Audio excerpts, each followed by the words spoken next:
দেখতে পাচ্ছেন আমার মা গাইস কত বড় একটা লাউ পাইছে, আমাদের গাছের লাউ। এটা দিয়ে আজকে চিংড়ি লাউ তরকারি হবে। তো গাইস দেখতে থাকুন আমার ভিডিও।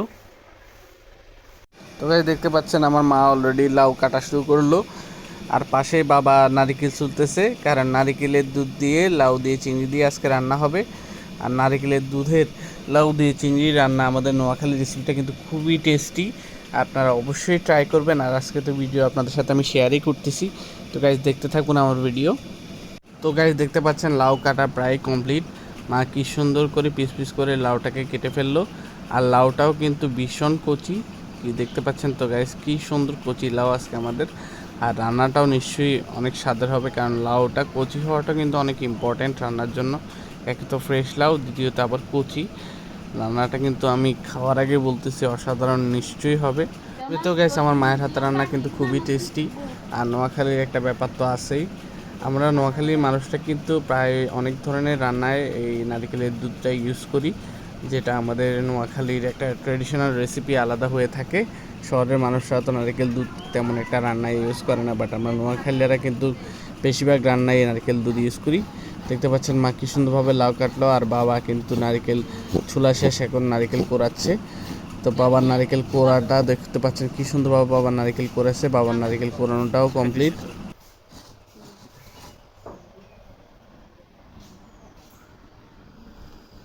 তো গাইস দেখতে পাচ্ছেন তো বাবা কি সুন্দর করে নারকেল কোড়াইছে। এখন আমরা চিংড়িটা, আমার মা চিংড়িটা এখন ভালো মতো পরিষ্কার করে নিবে, কারণ চিংড়ি ছোলা ফালাই রান্না করলে চিংড়িটা কিন্তু খেতেও ভালো লাগে আর রান্নাটা অনেক টেস্টি হয়। তো দেখতে পাচ্ছেন আমার মা কি সুন্দরভাবে চিংড়িগুলোকে ছুলে নিচ্ছে। তো আমার মায়ের চিংড়ি বাসাও প্রায় কমপ্লিট, প্রায় শেষের দিকে, আর অল্প কিছু বাকি আছে। আর আশা করি আর 5-10 মিনিটের মধ্যে বাকি চিংড়িগুলো বাছা কমপ্লিট হয়ে যাবে। তো গাইস দেখতে পাচ্ছেন মা চিংড়ি কমপ্লিট। আর এখন মা চুলাতে হাঁড়ি বসাই দিল আর তেল দিয়ে দিল। আর তেলটা এখন গরম হয়ে আসলে এখন মা দিয়ে দিচ্ছে পেঁয়াজ কুচি। পেঁয়াজ কুচি দিয়ে মা ভালো মতো নাড়ায় চাড়ায় নিতে হবে, কারণ পেঁয়াজটাকে ভালো মতো ভেজে নিতে হবে। পেঁয়াজ ভালো মতো ভাজা কিন্তু হইতে হবে, এরপরে অন্যান্য মশলা মিক্স করতে হবে। দেখতে পাচ্ছেন পেঁয়াজটা কিন্তু এখন একটু ব্রাউনি হয়ে আসতেছে আস্তে আস্তে। এখন মা এটার সাথে এখন মা রসুন বাটাটা এখন মিক্স করে দিচ্ছে পেঁয়াজের সাথে। দেখতে পাচ্ছেন রসুন বাটাটা দিয়ে মা ভালো মতো পেঁয়াজের সাথে রসুন বাটাটাকে মিক্স করে নিচ্ছে। এরপর মা এই যে নারিকেলের দুধটাকে ভালো মতো চিপড়ে এটা রসটা বের করে নিতে হবে। আর এটা আবার ছেঁকে দিতে হবে, ছেঁকে না দিলে কিন্তু হবে না গাইস, ছেঁকে দিলে অনেক টেস্টি হবে। দেখুন কি সুন্দরভাবে মা ছাঁকনি দিয়ে নারিকেলের দুধটাকে ছেঁকে দিচ্ছে। ভালো মতো চিপড়ে চিপড়ে কিন্তু নারিকেলের দুধটা বের করতে হবে। আর নারিকেলের দুধ দিয়ে লাউ চিংড়ির তরকারি, এটা গাইস অনেক আগে খেয়েছিলাম, আর আজকে প্রায় 7-8 বছর পরে খাচ্ছি। এটা কিন্তু অনেক টেস্টি একটা রেসিপি। নর্মালি ঢাকা তো আমরা এত নারিকেলের ঝামেলাটা করতে পারি না, গ্রামে আসলেই খাওয়া হয়। আর এখন আসছি ঈদের ছুটিতে, তা মা আজকে আমাকে এই রেসিপিটা রান্না করে খাওয়াচ্ছে, কারণ এটা আমার খুবই পছন্দের একটা রেসিপি। দেখতে পাচ্ছি কি সুন্দরভাবে মা নারিকেলের দুধটা নিয়ে নিল। এখন এটাকে ভালো মতো লাড়াচাড়াই নিতে হবে, ভালো মতো কষাইতে হবে। আর দেখতে পাচ্ছেন এখন ভালো মতো ফুটছে, কষানোটাও প্রায় কমপ্লিটের দিকে। এখন অন্যান্য মশলা মিক্স করে দেবে, যেমন হলদি গুঁড়া 1 চামচ দিয়ে দিল। এরপর এখন এটার সাথে দিয়ে দেবে মরিচের গুঁড়া। এটার সাথে মা মরিচের গুঁড়া প্রায় 1 চামচ ইউজ করলো। সকল উপকরণকে মা ভালো মতো লাড়ায় চাড়াই মিক্স করে নিবে, ভালো মতো কষাইতে হবে, কারণ কষানো যত ভালো হবে রান্নাও তত টেস্টি হবে। এখন মা লবণও দিয়ে দিল এর সাথে 1 চামচ। এই লবণটাকে এখন ভালো মতো মা মিক্স করে নিচ্ছে। আর এখন মা ভালো মতো কষাচ্ছে, দেখতে পাচ্ছেন কত সুন্দর করে মা কষায় নিল। আর দেখতে পাচ্ছেন এই যে তেলটা কিন্তু এই মশলা থেকে আলাদা আলাদা হয়ে আসছে, মানে কষানো প্রায় এখন কমপ্লিট। আর তাই চিংড়িও দিয়ে দিচ্ছে, আর ভালো মতো কষাইয়ে এখন এটার সাথে লাউটা দিলে হবে। লাউ দিলে ঘুরে দিলে আস্তে আস্তে কারিটা হয়ে যাবে। দেখতে পাচ্ছেন কি সুন্দর লাউটা মা আবার ধুয়ে নিয়ে আসলো কাটা পরে, আর লাউটাকেও দিয়ে দিল।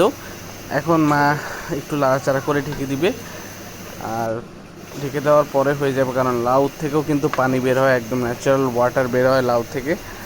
আর এই রান্নাটা গাইস এত টেস্টি, আমি রিকমেন্ড করবো আপনারা অবশ্যই লাউ চিংড়ি করলে নারকেল দুধটা মিক্স করবেন, রান্নার স্বাদে চেঞ্জ হয়ে যায় গাইস, অনেক টেস্টি হয়। তো মা এখন এই যে ঘুরে দিচ্ছে ভালো মতো, আর চুলার আঁচটা একটু বাড়াই দিচ্ছে।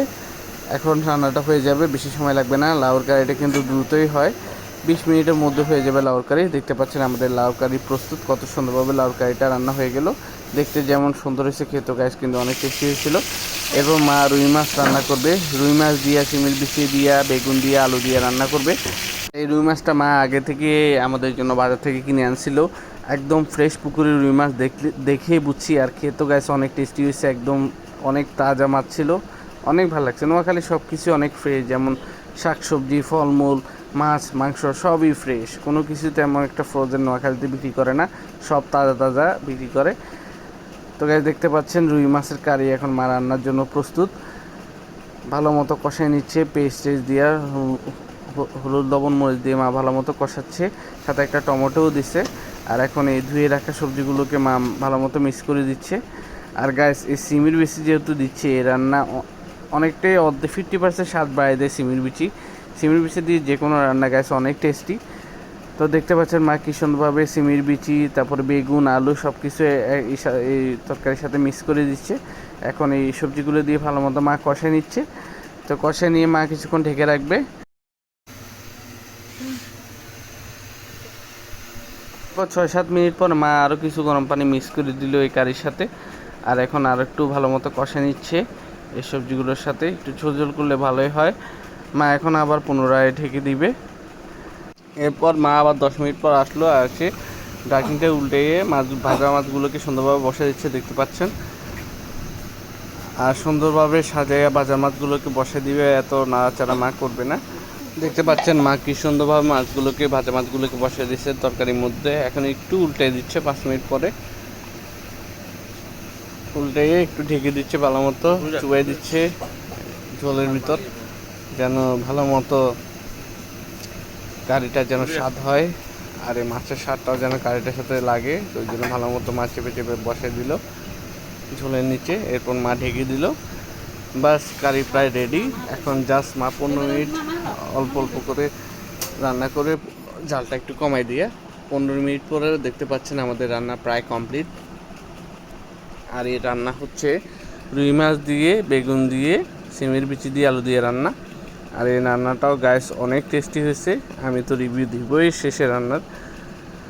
তো গাইস ফাইনালি দেখতে পাচ্ছেন, এরপরে আমার মা 15-20 মিনিট কুক করছে, রান্না পুরোপুরিভাবে কমপ্লিট।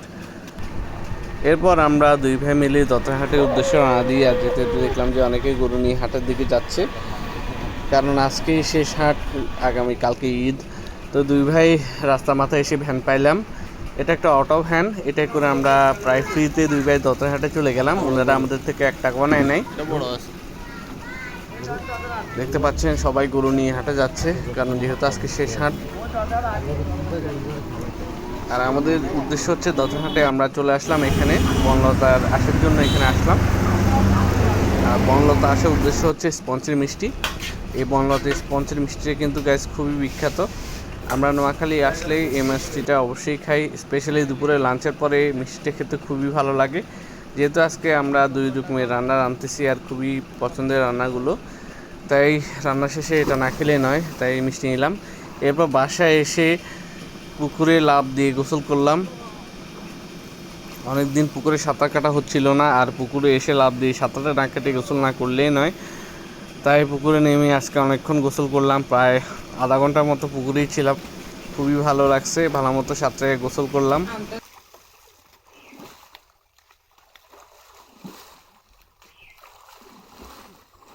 এখন লাঞ্চ করা পালা, এখন লাঞ্চ করবো আর রিভিউ দেবো যে আজকের তরকারিগুলো কেমন হয়েছে খেতে। রুই মাছ দিয়ে আমার ভিডিও আর সিমের বিচি দিয়া, বেগুন, সবজি দিয়ে রান্না করছে। এরপর এটা হচ্ছে দেখতে পাচ্ছেন এখানে চিংড়িও আছে। এটা হচ্ছে নারকেলের দুধ দিয়ে লাউ চিংড়ির তরকারি। তো গাইস এটা হচ্ছে লাউয়ের ছোলাবাজি। তো এটা প্রথমে একটু নিয়ে ট্রাই করি যে কেমন হয়েছে, আস্তে আস্তে তিনটা আইটেমে ট্রাই করব। তো প্রথমে এটা একটু দেখি।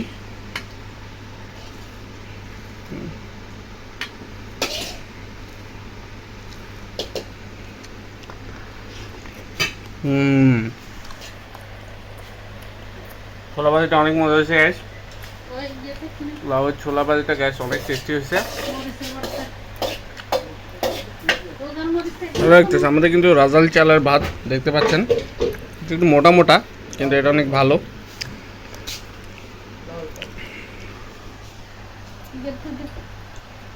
এখন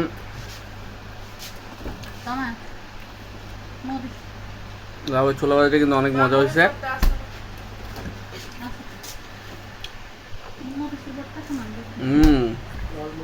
অসাধারণ। এরপর এখানে এটা হচ্ছে নারকেলের দুধ দিয়ে যে লাউ চিংড়ি করছে ওইটা, এটা একটু ট্রাই করি।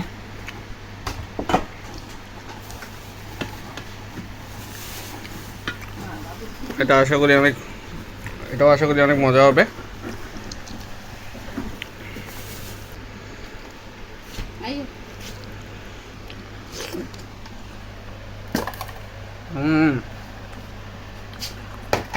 অনেক মজা হয়েছে সত্যি বলতে। নারকেল দুধ দেওয়াতে লাউটা একদম কচি ছিল তো,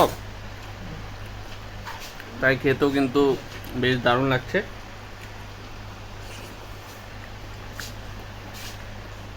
নদী চিংড়ি দিয়ে রান্না করলে ভালোই লাগে। কথা বলতে কিন্তু দারুণ হয়েছে। লাউ চিংড়ি ভালো লাগছে তাই আরও নিচ্ছি। ওয়াও সেই।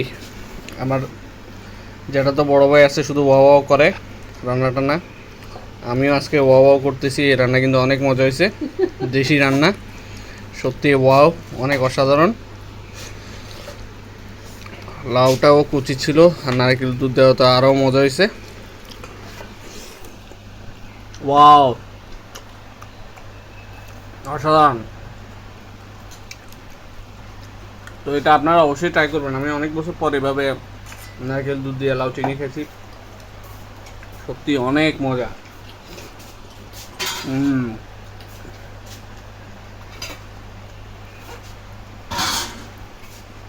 এটা রাখো। তো গাইস আমার মা বেড়ে দিল আমাকে। এটা হচ্ছে সিমের বিচি দিয়া বেগুন দিয়ে আলু দিয়ে রান্না, রুই মাছ। এটা তো পুরাই অমৃত। আসলে গ্রামের বাড়ির রান্না কিন্তু খেতে খুবই ভালো লাগে।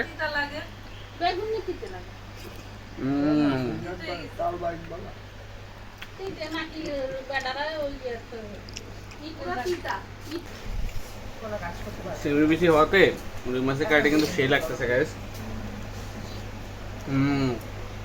ওয়াও অনেক মজা হয়েছে গাইস। খাওয়ার শেষে কিন্তু আমাদের দেশীয় আরেকটা আইটেম আছে, ওটা খাওয়ার শেষে দেখাবো। ও পর্যন্ত আমার ভিডিও দেখতে থাকুন। এখানে আমার বউ বনলতার স্পঞ্জের মিষ্টি প্যাকেট খুলতেছে।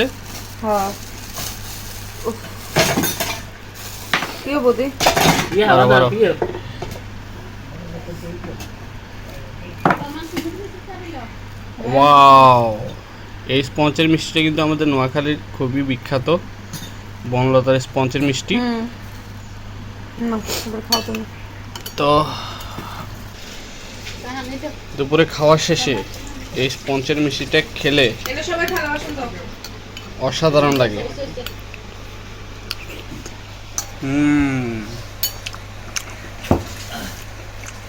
অনেক টেস্টি গাইস। গ্রামে এসে এরকম স্বাদের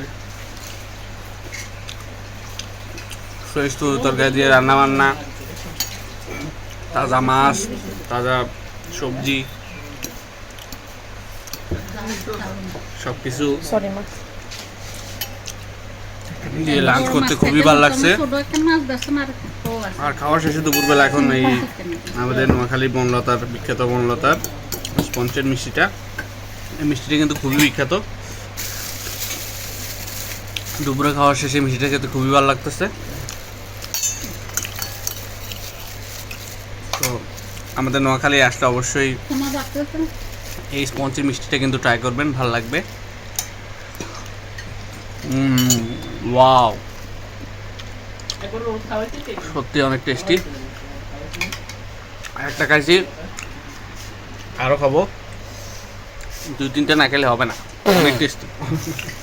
তো গাইস আজকে ভিডিওটুকুই। এভাবে সবসময় ভিডিও দেখবেন, আমার ভিডিওতে লাইক কমেন্ট শেয়ার দেবেন। ধন্যবাদ সবাইকে, থ্যাঙ্কস ফর ওয়াচিং। তারা বাই, ভালো থাকবেন সবাই।